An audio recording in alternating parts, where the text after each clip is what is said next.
I read where lions are territorial.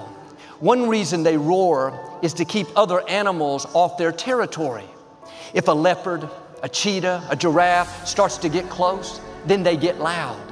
It's to try to intimidate them, invoke fear. That roar is saying, stay off my territory. If you come closer, there's going to be a fight.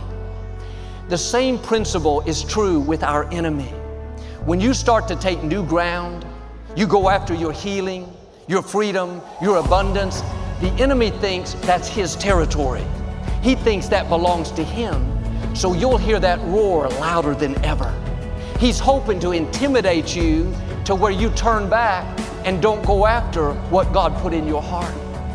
How many people hear the roar and give up on their dream, quit believing for their healing, think they could never get out of debt? Have a new perspective. The roar is a sign that you're moving toward what God promised. You wouldn't hear the roar if you weren't about to go where you've never been. See favor, influence like you've never seen. When my father went to be with the Lord, I had never ministered, but I knew I was supposed to step up and pastor the church. Thoughts started bombarding my mind. You can't minister, Joel. Nobody's going to listen to you. You don't have the training, the experience. You're going to get up there and look like a fool. The enemy started roaring, trying to keep me from stepping into my purpose. And those thoughts were loud, intimidating, compelling. In one sense, everything they were saying was truth.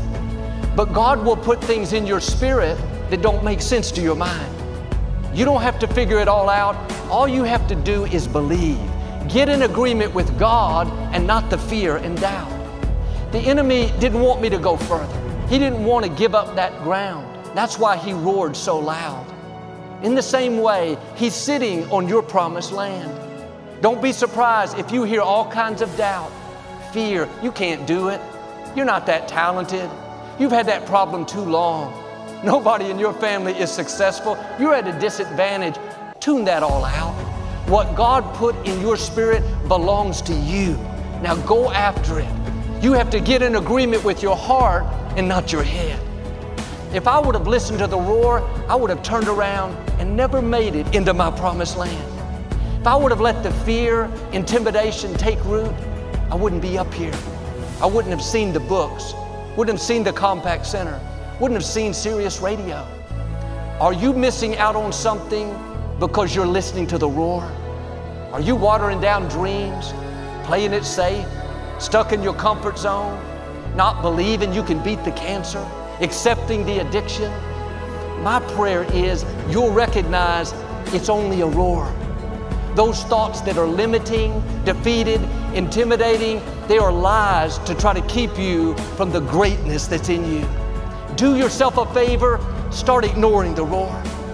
Yes, it's loud. Yes, it's convincing. This is where faith has to kick in. I'm going to believe what God says about me. I am who He says I am. I can do what He says I can do. I was afraid. I was intimidated.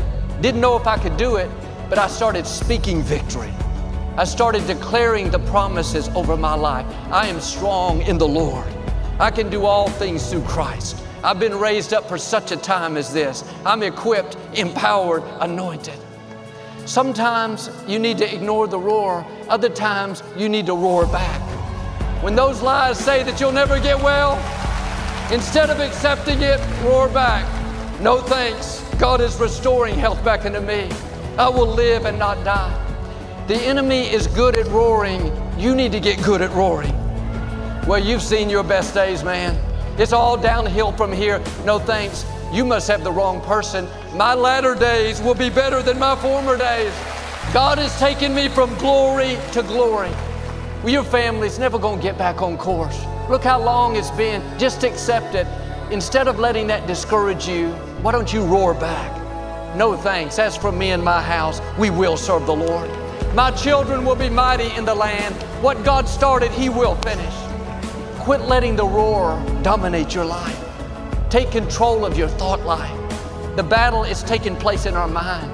The enemy knows if he can control your thoughts, he can control your life. You can't keep him from roaring, but when you recognize his tactics, when you know he goes about as a roaring lion, then you can deal with them properly. You won't let the roar keep you from your purpose. It may be intimidating, but it cannot stop what God has ordained for you. Ignore the roar, keep moving forward, and God will get you to your destiny.